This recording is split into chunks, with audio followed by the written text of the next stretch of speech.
Lockdown ತಂದಿಟ್ಟಿರುವಂತ ಕಷ್ಟಗಳು ಅದೆಷ್ಟೋ, ಬಾಡಿಗೆ ಮನೆಗಳಲ್ಲಿಂದ ಅದೆಷ್ಟೋ ಕುಟುಂಬಗಳು ಬಿರು ಬೇಸಿಗೆಯಲ್ಲೂ ಆಶ್ರಯ ಪಡೆದಿರೋದು ಎಲ್ಲಿ ಅಂತ ಗೊತ್ತಾ?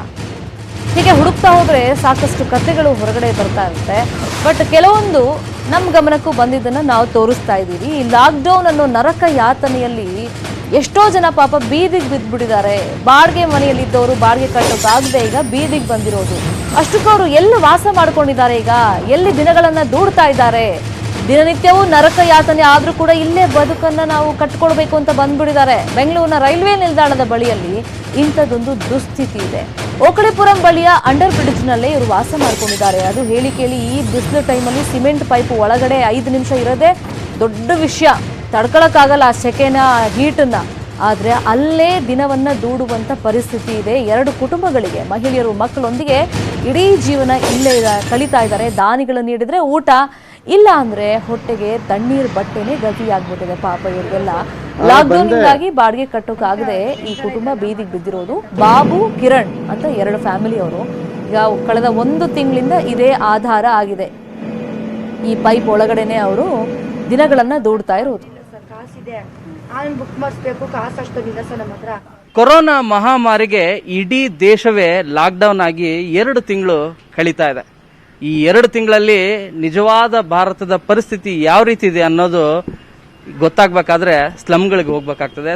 ತಮ್ಮ ಊರುಗಳಿಗೆ ತೆರಳುವಂತ ವಲಸಿಗರನ್ನ ಮಾತಾಡ್ಸಿದ್ರೆ ಗೊತ್ತಾಗ್ತದೆ. ನಾವೀಗ ಬೆಂಗಳೂರಿನ ಓಕಳಿಪುರಂ ರೈಲ್ವೆ ನಿಲ್ದಾಣ ಏನ್ ಬರ್ತದೆ, ಆ ರೈಲ್ವೆ ನಿಲ್ದಾಣದ ಅಂಡರ್ ಬ್ರಿಡ್ಜ್ ಏನಿದೆ ಅದರ ಕೆಳಭಾಗದಲ್ಲಿದ್ದೀವಿ. ಮನುಷ್ಯ ಯಾವುದೇ ಕಾರಣಕ್ಕೂ ಕೂಡ ಇಂಥ ಸಿಮೆಂಟ್ ಬ್ರಿಕ್ಸ್ಗಳಲ್ಲಿ ಜೀವನ ಮಾಡಲಿಕ್ಕೆ ಸಾಧ್ಯನೇ ಇಲ್ಲ. ಇಂಥ ಪೈಪ್ಗಳಲ್ಲಿ ಜೀವನ ಮಾಡ್ತಾ ಇದ್ದಾರೆ. ಒಬ್ಬರಲ್ಲ ಇಬ್ಬರಲ್ಲ, 11ಕ್ಕೂ ಹೆಚ್ಚು ಜನ. ಇವರೆಲ್ಲರೂ ಕೂಡ ರಾಜ್ಯದ ಬೇರೆ ಬೇರೆ ಭಾಗಗಳಿಂದ ಬಂದಂಥವ್ರು. ಆದರೆ ಕಳೆದ 20 ವರ್ಷಗಳಿಂದನೂ ಕೂಡ ಬೆಂಗಳೂರಲ್ಲೇ ಕೆಲಸ ಮಾಡಿಕೊಂಡು ಜೀವನ ನಡೆಸ್ತಾ ಇದ್ದಂಥವ್ರು. ಆದರೆ ಲಾಕ್ಡೌನ್ನ ಎಫೆಕ್ಟ್ ಯಾವ ರೀತಿ ಇದೆ ಅಂದರೆ, ಅತ್ತ ಕೆಲಸನೂ ಇಲ್ಲ, ಕೈಲಿ ದುಡ್ಡು ಇಲ್ಲ, ಅಡಿಗೆ ಮಾಡ್ಕೊಂಡು ತಿನ್ಲಿಕ್ಕೂ ಕೂಡ ಕಷ್ಟ ಆದಂಥ ಪರಿಸ್ಥಿತಿ. ಬಾಡಿಗೆ ಕಟ್ಟಲಿಕ್ಕೆ ಆಗದೆ ಇರೋ ಕಾರಣಕ್ಕಾಗಿ ಇಂಥ ಪೈಪ್ ಲೈನ್ಗಳೇನಿದಾವೆ, ಇಂಥ ಪೈಪ್ ಲೈನ್ಗಳಲ್ಲಿ ಜೀವನ ಮಾಡಬೇಕಾದಂಥ ಪರಿಸ್ಥಿತಿ.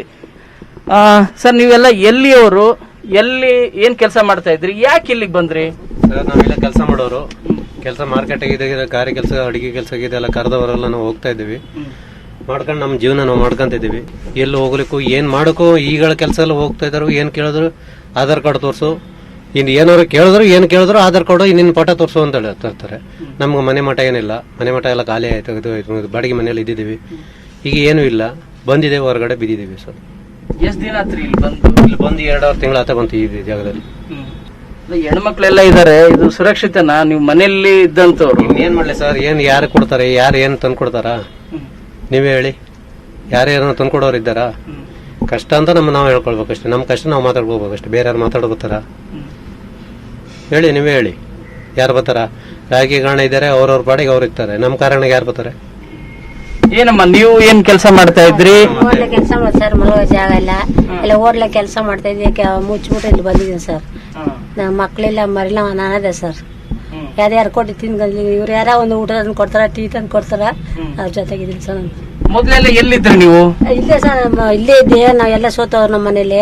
ಇವಾಗ ನಾವು ಒಬ್ಳು ಅನಾದಿ ಸರ್, ಜಾಗ ಎಲ್ಲ ಮಳ್ಕೊಳಗ. ಇವ್ರು ಯಾರ ಸಪ್ಲ ಊಟ ಗೀಟ ಟೀ ಕೊಡ್ತಾರೆ ಸರ್, ಅವ್ರ ಜೊತೆಗೆ ಇರ್ತೀನಿ. ಎಲ್ಲ ಮಣ್ಣ ತಂದ್ರು ಅಕ್ಕ ತಂಗಿ ಇರ್ತಾರ ಇದಾರೆ, ಅವ್ರ ಜೊತೆ ನಾವು ಇದೀನಿ ಸರ್. ಸತ್ರ ಯಾರು ಎತ್ತಾಗೋದು ಸರ್, ಅಗತ್ಯ ಸರ್. ಏನು ಯಾರು ಸಪೋರ್ಟ್ ಅಂತ ಯಾರಲ್ಲ ಸರ್. ಇವರೇ ಪಾಪ ನಾಷ್ಟ ಕೊಡಿಸ್ತಾರ, ಬೆಳಿಗ್ಗೆ ಅವ್ರು ನಾಷ್ಟ ಕೊಡಿಸ್ತಾರ, ಟೀ ಕೊಡಿಸ್ತಾರ. ಅಮ್ಮ ತರ ನೋಡ್ಕೊತ ಸರ್. ಸುಮ್ಮನೆ ಸುಳ್ಳು ಹೇಳ್ಬಾರ್ದು. ಎಲ್ಲ ನಮ್ಮ ಅಣ್ಣ ತಮ್ಮದಿರೋ ಮಕ್ಳ ತರ ನೋಡ್ಕೊತ ಸರ್. ಅದೆಲ್ಲ ಮೇಲೆ ರೈಲು ಓಡಾಡ್ತಿರ್ತದೆ, ಬಿಸಿಲು ಜಾಸ್ತಿ ಇರ್ತದೆ. ಹೇಗಮ್ಮ ಏನ್ ಮಾಡಿ ಸರ್? ಜಾಗ ಇಲ್ಲ ಸರ್, ನನಗೆ ಯಾರ್ಲ ಅನ್ನೋದು ಸರ್. ನಾನು ಮಕ್ಳಿಲ್ಲ, ಮರಿ ಇಲ್ಲ, ಗಂಡೆಲ್ಲ, ಅಪ್ಪ ಅಮ್ಮ ಯಾರ್ಲಿಲ್ಲ ಸರ್. ನಾನು ನೀವ್ ಎಲ್ಲಿಂದ ಬಂದವ್ರಮ್ಮ? ಹೇಗೆ ಮಕ್ಕಳನ್ನೆಲ್ಲ ಹೆಂಗೆ ಇದ್ ಮಾಡ್ಕೋತಿದ್ದಾರೆ? ನೀವ್ ಎಲ್ಲಿಂದ ಬಂದವರು? ಏನ್ ಮಾಡ್ತಾ ಇದ್ರಿ?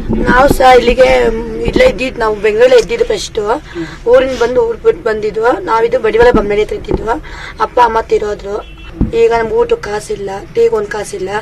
ಈಗ ಊಟಕ್ಕೆ ಅಕ್ಕಿ ಪಕ್ಕಿ ಯಾರು ಏನು ಕೊಡಲ್ಲ ಸರ್. ನಮ್ಮ ಹತ್ರ ಇದ್ರೆ ಮಾಡ್ಕೊಂಡು ತಿಂತೀವಿ ಅಂದ್ರೆ ಮಕ್ಳು ನೀರು ಕುಡಿಸ್ಕೊಂಡು ನೈಟ್ ಮನೆಕೋತೀವಿ. ಮತ್ತೆ ಮಕ್ಕಳಿಗೆಲ್ಲ ಹೇಗಮ್ಮ ಮತ್ತೆ ಏನ್ ಮಾಡಕ್ಕಾಗುತ್ತೆ ಸರ್? ಯಾರು ತಂದು ಕೊಡ್ತಾರೆ ನಮ್ಗೆ? ಯಾರಿದ್ದಾರೆ? ಅಪ್ಪ ಅಮ್ಮನೂ ಎಲ್ಲ ಸ್ವಲ್ಪ ಹೊಂಟೋದ್ರು, ಅಮ್ಮನೂ ಎಲ್ಲ ಹೊಂಟೋದ್ರು. ಈಗ ಲಾಕ್ ಡೌನ್ ಎಲ್ಲ ಇದಾಗಿದೆ ಅಲ್ಲ, ಕೆಲಸ ಸಿಗ್ಬೋದಲ್ಲ ಈಗ? ಕೆಲಸ ಸಿಗುತ್ತೆ ಸರ್, ಸಿಗಕ್ಕೂ ಆಧಾರ್ ಕಾರ್ಡ್ ಬೇಕು ಅಂತಾರೆ, ಫೋಟೋ ಬೇಕು ಅಂತಾರೆ, ಊರ್ ಅಡ್ರೆಸ್ ಕೇಳ್ತಾರೆ, ಎಲ್ಲಿದ್ದೀರಾ ಎಂತವಿದ್ದೀರಾ ಅಂತ. ನಮ್ಗೆ ಗೊತ್ತಾಗುತ್ತೆ ಅಡ್ರೆಸ್ ಕೊಡಕ್ಕೆ. ನಾವೇನು ಓದಿಲ್ಲ ಸರ್, ಏನಿಲ್ಲ ಸರ್. ಇಂಥ ಸಿಮೆಂಟ್ ಬ್ರಿಕ್ಸ್ ಅಲ್ಲಿ 5 ನಿಮಿಷ ನಾವು ಇರಕ್ ಸಾಧ್ಯನೇ ಇಲ್ಲ. ಅದರಲ್ಲೂ ಕೂಡ ಬೇಸಿಗೆಗಾಲದಲ್ಲಂತೂ ಸಾಧ್ಯನೇ ಇಲ್ಲ. ಇಂಥ ಸ್ಥಿತಿಯಲ್ಲಿ ಕಳೆದ 2 ತಿಂಗಳಿಂದನೂ ಕೂಡ ಇಲ್ಲೇ ಇದ್ದಾರೆ. ಸರ್ಕಾರ ಏನು ಮಾಡ್ತಿಲ್ಲ ಅನ್ನೋದು ಅವರು ಏನು ಕೇಳಕ್ಕೂ ಆಗಿಲ್ಲ. ಅವರು ಅಸಹಾಯಕರು. ಇಂಥ ಪರಿಸ್ಥಿತಿ ಇದೆ. ಸರ್ಕಾರ ಏನಾದರೂ ಮಾಡಿದ್ರೆ ನಿಜವಾಗ್ಲೂ ಕೂಡ ನೆನ್ಸ್ಕೋತಾರೆ. ಬೆಂಗಳೂರಿಂದ ಕ್ಯಾಮರಾ ಪರ್ಸನ್ ಶ್ರೀನಿವಾಸ್ ಜೊತೆ